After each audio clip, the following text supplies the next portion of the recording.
بسم اللہ الرحمن الرحیم۔ السلام علیکم ناظرین، امید ہے آپ سب خیریت سے ہوں گے۔ ناظرین، حضرت نعمت اللہ شاہ ولی کی پیشن گوئیوں میں سے ایک پیشن گوئی یہ بھی ہے کہ تیسری عالمی جنگ میں روس پر چائنا حملہ کرے گا، لیکن پھر دونوں میں صلح ہو جائے گی اور ایک طاقت الف غالباً امریکہ اس طرح تباہ ہوگا کہ کتابوں میں اس کا صرف نام باقی رہ جائے گا۔ اس کے بعد حج کے موسم میں امام مہدی علیہ السلام کا ظہور ہوگا اور اسی وقت دجال بھی باہر نکلے گا۔ حضرت نعمت اللہ شاہ ولی رحمۃ اللہ علیہ نے مسلمانوں میں پھیلنے والی جدید مغربی تہذیب کی تباہ کاری، مذہب سے دوری اور دیگر خرابیوں کے متعلق بھی پیشن گوئی کی ہے۔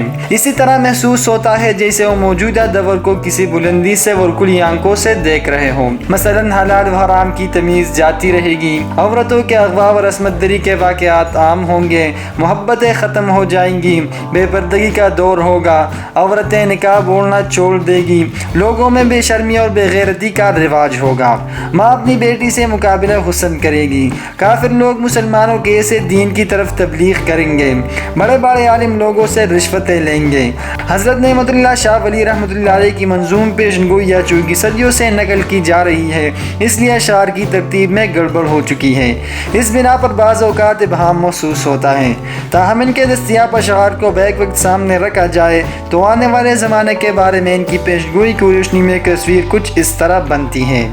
ہندوستان اور پاکستان کے درمیان بہت بڑی جنگ ہوگی۔ اس جنگ میں ہندوستان کو ابتدا میں پنجاب میں کامیابی ہوگی اور دریا ٹک کا کنارہ میدان جنگ بنے گا۔ یہ دیکھ کر کہ پاکستان مٹنے کو ہے، بیرونی دنیا خصوصاً مشرق وسطیٰ، افغانستان، ایران اور چین سے مدد پہنچے گی اور جنگ کا پانسا پاکستان کے حق میں پلٹ جائے گا۔ پھر اسلامی فوجیں ہندوستان پر قابض ہو جائیں گی اور 40 سال تک مغرب سے آنے والے مسلمان حکمرانوں کے زیر قیادت زبردست امن و امان رہے گا اور خوشحالی ہوگی۔ لیکن پاکستان ہندوستان کی جنگ کا نتیجہ ایک عالمی جنگ کی شکل میں بھی نکلے گا، جس میں دنیا کی تمام ممالک ملوث ہوں گے اور انگلستان یا امریکہ میں سے ایک ملک ہمیشہ کے لیے نیست و نابود ہو جائے گا۔ اس عالمی جنگ میں وسیع پیمانے پر ایٹمی اور جوہری ہتھیاروں کی استعمال کی طرف بھی اشارہ ہے۔ اس کے بعد مہدی علیہ السلام اور دجال کی آمد کا ظہور ہوگا۔ باقی غیب کا علم صرف اللہ تبارک و تعالیٰ کو حاصل ہے اور دنیا میں اولیاء کرام اکثر مستقبل کی جھلکیاں باطنی آنکھوں سے دیکھتے تھے، لیکن انہیں ایسی باتیں لب پر لانے کی اجازت نہیں ہوتی، اس لیے عموماً اشاروں اور کناروں سے کام لیا جاتا ہے۔ کلندر لوگ بہت کم احتیاط کرتے ہیں، لیکن افسوس کہ اس کے ارد گرد اور سامنے والے مریدوں میں اتنی صلاحیت نہیں ہوتی کہ ان کی باتوں کی اہمیت کو سمجھے وہ انہیں محفوظ کرے۔ عموماً انہیں خیال سمجھ کر نظر انداز کیا جاتا ہے۔ خواجہ محمد سلمان توسی رحمۃ اللہ علیہ آج سے 250 سال پہلے گزرے ہیں، چشتیہ سلسلے کے بزرگ ہیں، کبھی کبھی کلندرانہ انداز میں بھی باتیں کہہ جاتے تھے۔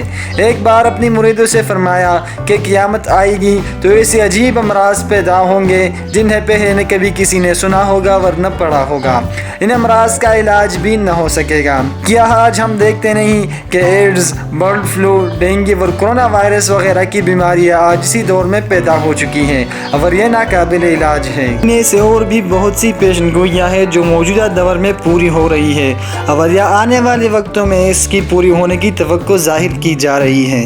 تو ناظرین، یہ تھی ہماری آج کی ویڈیو۔ امید ہے آپ کو ہماری یہ ویڈیو پسند آئی ہوگی۔